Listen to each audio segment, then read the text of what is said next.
Alright people, don't forget to subscribe and hit the bell notification. That way you'll know when I upload the next video and you'll be supporting my channel. Follow me on Twitter. Every time I upload a new video, I'll be tweeting.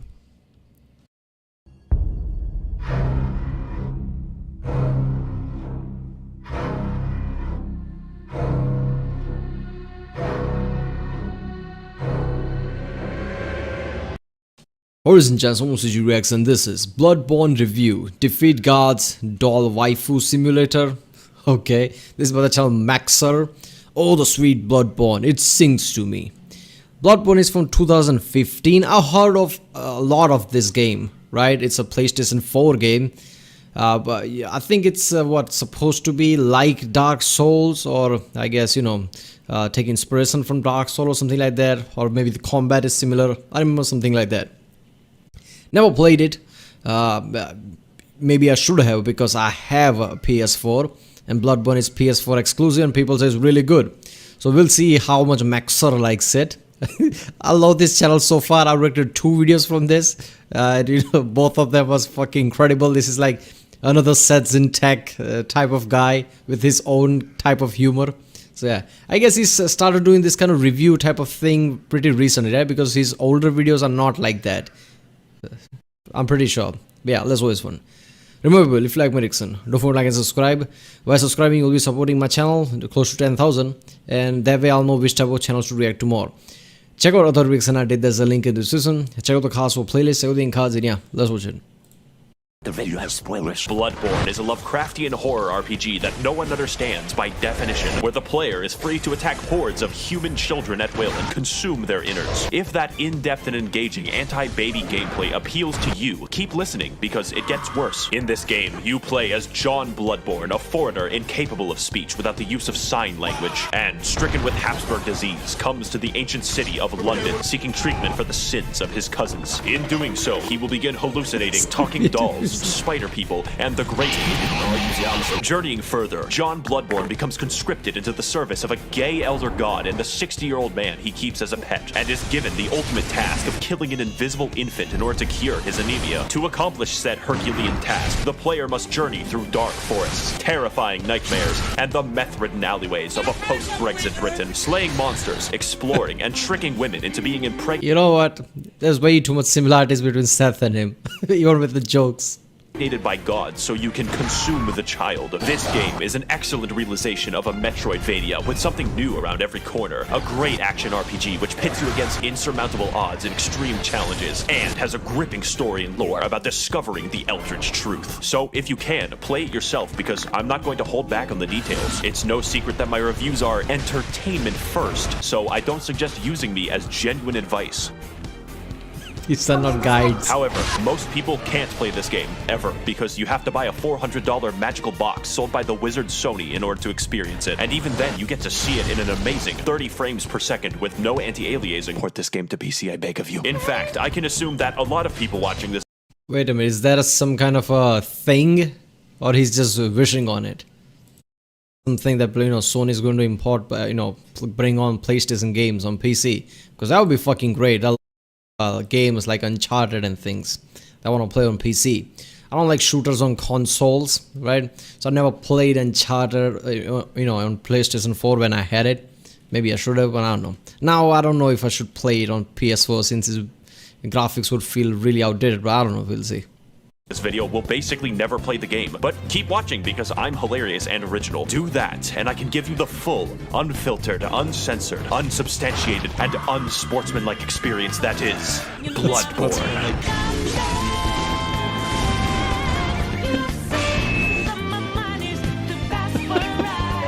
The gameplay is what makes this game great, and the easiest way to describe it is simple but complicated. On a simple level, your baby brain is responsible for only 2 tasks, dodging and hitting. And dodging in this game renders you temporarily invincible. Sounds easy, right? Wrong, because every single enemy is adjusted to keep pace with you. Basic enemies are basically able to whoop your ass into fucking non-existence. Every encounter, therefore, is tense and engaging. When you kill someone, it's because you were faster and had more meth than they did. On a complicated level, you have a gun, and normally bullets hurt people, but in London, bullets are suggestion, like the Geneva Convention. Here in England, it's all about the knife bins. Except when you shoot somebody mid-attack, you gain the mystical and arcane ability to plunge your fist through their ribcage like Mortal Kombat, and rip out their heart, which is considered rude and a slight annoyance. This extends to behind them if you charge an attack, which sometimes causes you to reach up a pig's asshole and rip out the prostate like fruit by the foot. Side note, the most optimal farming route for currency in this game is called Murgo's Pig.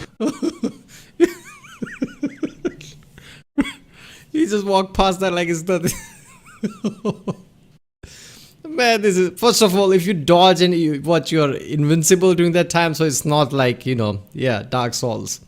In Dark Souls, your ass would get whipped if you got caught or something. But yeah, overall, it makes sense, like gun stuns people, and then you just, I guess, rip their organs or whatever. This is an action RPG, so it's not just simple, killing stage by stage and moving forward. Fisting route. See, I changed the webpage. And in this route, you sneak up behind this guy and do him the dirty. Then entice these two swinular bastards to be mauled to death by members of Organization 13. Repeat 50 times. On a complicateder level, every single weapon in the game has 2 different modes with 2 different movesets. And transforming between them gives you special attacks, in addition to running attacks, plunging attacks, on a theoretical physicist level, your character memorizes squiggly lines and fridge art created by gods for passive bonuses that work regardless of weaponry. My favorites are more money, and more money they stack. Finally, on a meta-theoretical chiropractic level, every weapon is customizable with different gem slots that give differing effects for your attacks. And there are different types that can literally change all of the stats of the weapon, like making a fucking spear do more damage based off of intelligence. There's definitely more and a lot of strategy in how you level up your character, but I assume that you know how to level up in a fucking video game. But with all this combat prowess, you may be wondering, max0r, who are these crusty abominations that you're fighting on screen? Well, to learn that much, we're going to have to delve into the lore. So buckle your britches, bitches, because this shit is wild. If I say something questionable, just accept it as fact. I can be trusted. 60 years ago, 20 rowdy college students took their education extremely seriously because they found woman Cthulhu. She was just in a portable toilet downstairs. Also, because they were bored, they beat to death a god of the sea with some bats, but that's a story for later. It turns out the entire world is ruled and created by a race of elder gods beyond human comprehension called the Great Ones. Figuring this out, they got Cthulhu's blood and were like, we can make a religion out of this. Because it turns out Dude, come on. All right, is this, is he just, I guess, adding things, or it is based on Cthulhu and Lovecraftian thing, right? Is it that lore? This is Lovecraftian type of game, right? Cthulhu, yeah. I love he was just giving that Einstein thing and constantly talking about how the combat system works and everything. It was just incredible. the blood can heal people. We're just 4 minutes in. How much content does he cramp in the 4-minute thing? We're just 4 minutes in. Really good due to all the knife crime. So everyone starts drinking it a little too much and they get the money to build 36 cathedrals, but it turns out eventually the blood turns you into a werewolf. So the church hires a guy named German to go fight the beasts with an organization known as the Hunters, but there's too many beasts, so he gives up. Now the knife crime is increased even more, and German sort of goes insane and creates a life-size doll of one of his students who is an 8-foot-tall Amazonian. He also canonically has sex with it. The moon god, for some reason, kind of takes notice of this and is like, alright, listen, I'm building a suicide squad. I will bring your waifu to laifu if you serve me for all time as my slave. German reasonably thinks that this is a great deal and is imprisoned in a dream. This is where you come in. See, the moon god assassinates baby gods for fun, but needs a hitman to go into the real world to do it since he's confined to the 9th dimension. So in addition to fighting all manner of giant beasts and uncovering dark secrets, the true aim of this game is to commit infanticide. There's enough bullshit here to fill tax legislation, so comment your own poorly summarized Bloodborne lore below. And for the rest of us non-shills, we have ample time to explain more of what makes this game great. Yes, you have been japed. I am talking about bosses before I talk about the levels. In most video games, bosses cap off areas, but in Bloodborne, areas are preambles to a dick flattening, and nothing will challenge your skill in quite the same way. Except for the goddamn Witches of Hemwick, who were placed into the game for disability access. You can probably tell that Bloodborne is a hard game. We don't even know if a games journalist can beat it. But it's hard in a fair way that tests your skills and reaction time, except for Lawrence, but I'll get back to Lawrence later. What sets this game's bosses apart is that the challenge makes it feel like you're a really small dude jabbing a toothpick. Alright, I have played Dark Souls long time ago, right? When I was actually way too much into games and I was actually way too good playing multiplayer games, Counter-Strikes and shit like that. I was really good. At the time, I played Dark Souls Loaded. I don't know if I can do that anymore, but yeah. I can appreciate a greatly made difficult game, but difficult with a reason, not just unrealistically difficult, right? Dark Souls was extremely difficult, but not in unrealistic way. If you're good, the game feels rewarding. So if this is like that, it would be fun, right? Witcher 3 had, I mean, I don't want to say Witcher 3's combat system was like Dark Souls, it was not, right? But it has similar feel to it, right? If you don't know what the fuck you're doing, right? Even the simple wraith can kill you, right? Simple wraith that, just like, nothing. It's the start of the game type of thing. But if you don't know what the fuck you're doing, even simple wraith can kill you. You need to know which type of signs to use and what. So I like that. It's not just simple level based things where you just jam your button and just dodge. Into a building-sized deer demon. So yeah, I would be impressed if he killed that. But not only that, unlike Dark Souls, every single boss reacts meaningfully to how you attack them. Large beasts can have their bones cracked and their tendons wound into a slinky. Bone boys can be knocked over and have their marrow sicked. And human enemies will wince and recoil when they see your height difference. As well, every boss punishes you for cowardice and actively discourages backpedaling with their forward momentum, causing every fight to be an elaborate dance with a thrilling back and forth. Unless you're fighting Rom, who is the really hungry caterpillar if he had a legion of arachnid slaves who threw their heads underground like ostriches. We don't talk about him. And while we're on the subject of bad bosses... So let me get this straight. With that monsters, arachnid, so people who are afraid of spiders would get a cringe. And also those eyes, so many holes. What is that phobia? The holes phobia. That people see multiple holes together and they just have the issue. Even they would like, what the fuck? So it's 2 in 1 apparently, 2 phobias in 1. Motherfucker, let me tell you something. The humanoid bosses in this game are paradoxically the most dangerous. But Mikolash is a psychological hazard that will hurt you personally. This boss literally feels like cut content because the fight centers around chasing him, and his direction depends on RNG, making him an actual speedrun killer. When you corner him, he uses one attack, and then you chase him again, where he gains the power to insta-kill you. God forbid you're hit by it, because that's 10 minutes gone. Here's a tip. Save up 10 poison knives and steal from your family if you must. Then wait until he jumps down this hole, poison him repeatedly, and watch him spaz the fuck out until death. You will thank me. But as a result of everyone who isn't Miko shit, conquering... I'm not gonna lie, if I'm playing this game and every boss is a challenge, then I come across a boss that just basically runs away, and I guess in the meantime just jabs you and runs away again, in the end killing you, that would piss me off at the level that I would not stop playing game until I kill that asshole, right? I don't care if it takes hours. That would frustrate me.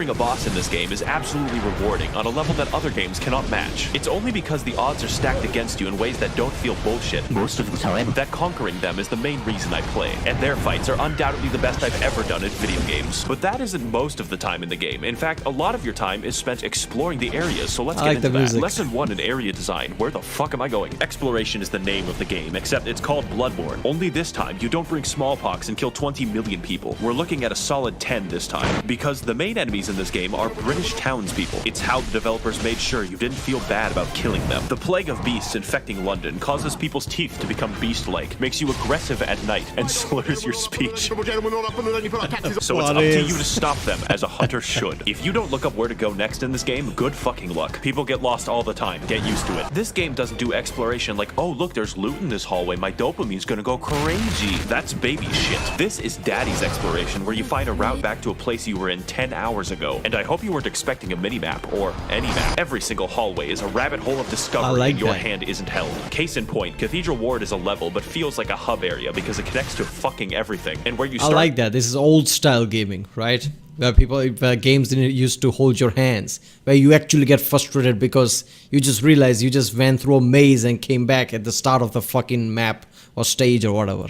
The game is in the middle of a loop-de-loop involving torturous experimentation. Just look at the fucking map of this game, everything overlaps. And yes, there is a level called Nightmare Lecture Hall, and no, it does not connect to the Altar of Despair, although you would think that. Fittingly, the lecture hall is the smallest area, and more fittingly, 90% of the combat is graduates throwing cum at you. The game also has 2 completely secret areas that you would not find without the internet. I would tell you how to enter, but I don't want to do calculus. And what you get at the end? Upper Cathedral Ward is legitimately a horror area in a game loved for its supports combat because it's filled with enemies who act out my greatest fears. Stealing currency permanently gives me fucking chills every time I talk about it. Castle Canehurst is proof that From Software hates us all, since the best area in the entire game requires you to go to the Field of Corn in Ohio and trek down Waldo. But it's worth it to invade the house of that parasitic queen dwelling in her demented castle, so that she may feel the wrath of the proletariat. All we have to do is kill Prince Philip, who guards the way as an eternal lich. On top of this, there are numerous NPCs and NPC quest lines spread throughout the world, all with a series of interactions with each other depending on location and timing. For instance, you could direct nuns, prostitutes, and Prince Philip to a church run by a lonely black sludge, then perform enough blood transfusions to send the nun into a yandere rage. Or you could direct them to the nice woman who runs the clinic down the street, who only wants to help and assist others. Then take a strange path through the forest and into her clinic to discover that she has been experimenting on all of them in order to create the Blue Man Group. And if you want, you can take the umbilical cord away from her schizophrenic ass and eat it. The sky's the limit in Bloodborne questlines. And you know what my favorite quest...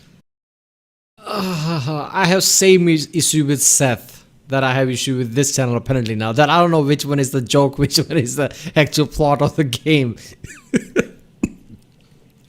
Man, this is awesome. Questline is the one where you descend into literal hell, complete with eternal punishment, insanity, and femboy fishing, the scariest of them all. I'm of course talking about the DLC, the only DLC for this game. And if you play through Bloodborne, you have to play through the DLC. I'm not giving you a fucking choice. So to learn why you should play the best expansion ever made since Spore Galactic Adventures, Jungles. come with me on this amazing journey to find the secrets of the Bloodborne, the old hunters. I want you to imagine hell. Now imagine hell written by H.P. Lovecraft. It would be filled with squids, immigrants, and air conditioning. This DLC has none of that except the squids. For you see, those college kids from the lore section of the video were built fucking different. They experimented on an entire village and possibly beat up a god of the sea so fucking bad that her consciousness in the 9th dimension died. We spent an entire game killing an infant and these guys somehow killed the MILF god. But anyways, in the process of this... They killed the god so bad that the consciousness of it died in the other dimension. It cursed them and all of the hunters to be doomed to a hell upon death, where they will hunt in a bloodthirsty rage without rest for all eternity, indistinguishable from a political subreddit. Case in point, this is Ludwig. He's the first boss of the DLC and has a reputation for causing refunds. Not because he's bad, but because he's too good for you. The first phase is as difficult for me as realizing that Golden Corral is not actually a real corral. But like every restaurant except Golden Corral, the rewards at the end are delicious because his second phase is even harder. Now, I'm not going to lie, this DLC has 4 bosses and 3 of the... So, yeah, that is also an issue, right? That was the issue with, Dark Souls. Yeah, Dark Souls. Yeah, so sometimes some enemies are way too difficult for most of the people who play the game. So that causes basically people to, I guess, refund the game, like I can't get through this shit or whatever.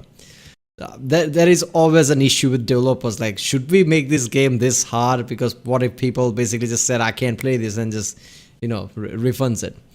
So that is always an issue, but I like that, right? If you really get through it, doesn't matter how frustrating it is, that is like natural serotonin booster right there. You don't need opioids.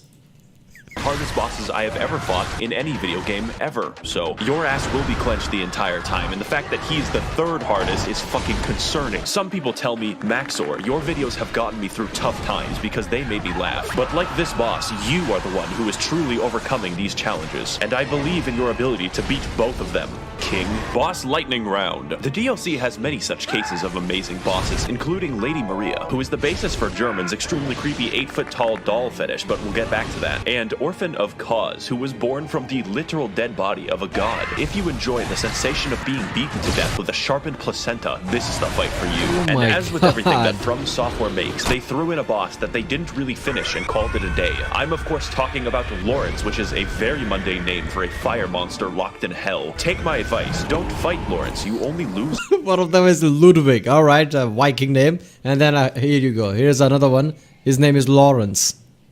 a part of yourself, since this boss fights you by dropping off his own legs and then violently vomiting and shitting lava everywhere. I've always wanted my game about dynamic dodging and elaborate fencing to be reduced to shitty area denial like it's Team Fortress 2. To wrap things up, the music of this game is pretty good, but the DLC music is fucking insane. I don't know what it is about Japanese composers being able to make better symphonies than the continent that invented them, but just take a listen.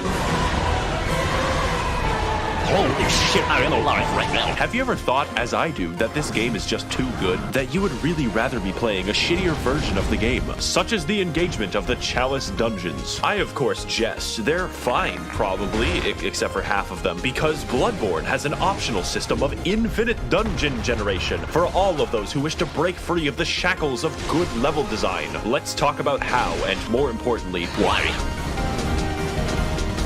First of all, Bloodborne has a system of dungeons that everyone shares and dungeons that are random. For my footage, I played the shared dungeons so that you can be guaranteed the pain you witness on screen is mandatory. One of the biggest strengths of Bloodborne is the ability to have interesting and challenging enemy encounters gently rubbed with the blood-stained hands of Miyazaki. But I don't think I have to explain to you how randomizing almost every encounter in the game could be imbalanced. Alright, randomize thing works for, the people. There used to be games decades ago where you just climb levels and levels and it's like, holy shit, you're level 30? You're level 35? I've never seen anybody go to that level and it just feels challenging. I guess random, maps does that. Obviously, bosses are dangerous, so with every random level, you don't know what to expect, right? So there is always this increased challenge for you, right? You don't need another game, right? The game's over, who gives a fuck? Let's just play a randomized thing. It will keep you on your toes. You don't need another game. Why pay for another game when Bloodborne is right there? Unless Bloodborne 2 comes, I'm just gonna play this shit. It kinda works.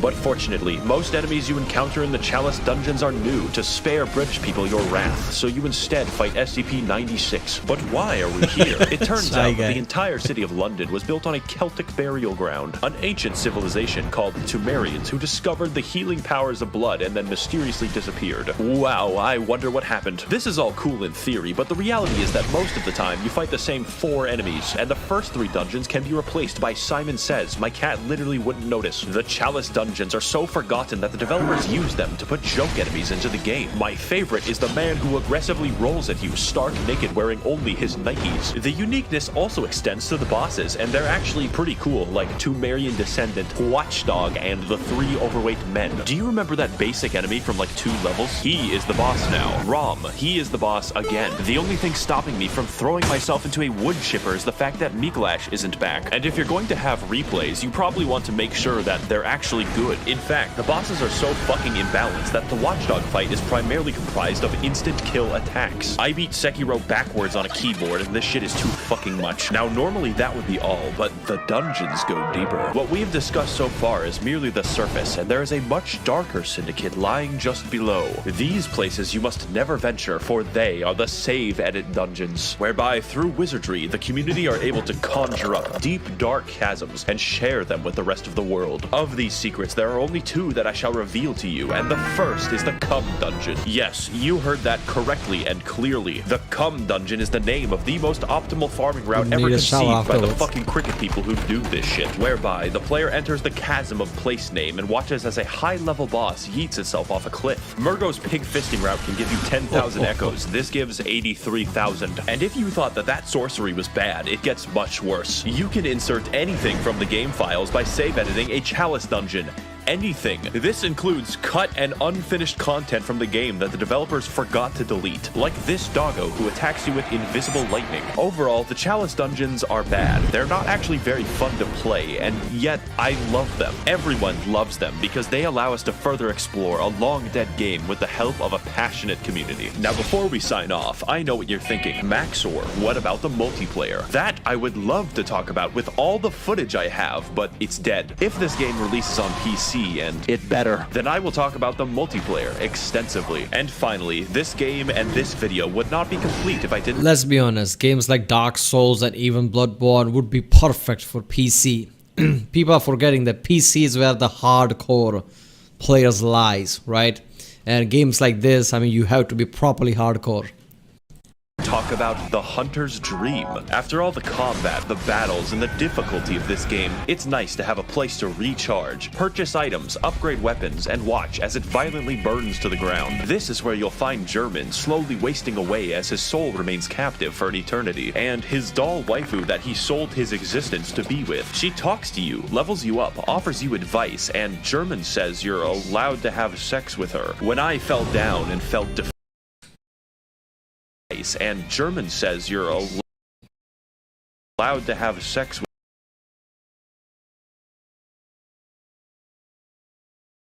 What the fuck? with her. When This, okay, maybe max0r is not making jokes. All the things he said is part of the fucking story. I fell down and felt defeated, she was there to pick me up. When I emoted at her randomly, she pretended to be impressed. And she was there, graciously standing in the background of this one shot that I took of myself. She is our waifu now, and the game is perfect and complete because she is in it. Now excuse me as I engage in the supplementary lore material. Should you get the game, yes, absolutely, I am biased. In fact, you should physically enter Sony's headquarters and demand that it be ported to PC. I will be right there with you. Tasers will not stop me. I would like to thank the corrupt hackers and politicians funneling money into this channel directly from the taxpayer. If you would like to contribute your funds accrued... Seriously, man, I would like Bloodborne to come to PC too, then I'll play it. I have PlayStation 4, but nah, I don't think so. And even like he said, anti-aliasing, there's many issues with the game. PlayStation 4, like I said in one of the videos, I had misconceptions that consoles, games are, I guess, polished for consoles. No way would lag on that, but that's bullshit, right? They would literally water down the game. I'm pretty sure Assassin's Creed Syndicate is 900p on PlayStation 4, and I guess 720p on Xbox One or something when it came out. And I'm like, fuck that, man, this is just too much. Right, Unity lagged. That was the case with the fucking, Syndicate, and now anti-aliasing issue with Bloodborne. So yeah, PC all the way. I hope it comes to PC. I mean, GTA 5 came to PC and it was incredibly good looking game, right? Same thing with Red Dead Redemption 2. It looks incredible. So yeah. Right, people, that was Bloodborne review, Defeat God's Doll Waifu Simulator by the channel max0r. I love this channel so far. It's just like Seth, right? I hope, there are more channels like this, right? Because so far I've found Seth and max0r. That they just do game reviews and they're incredible. Right, people, if you like my reaction, don't forget to like and subscribe so I know which type of videos to react to more. And by subscribing, you'll be supporting my channel. Check out the reaction, there's a link in the description. Check out the card for playlists like Seth, John Tron, Internet Historian, History, Warhammer 40k. And yeah, I'll see you next time.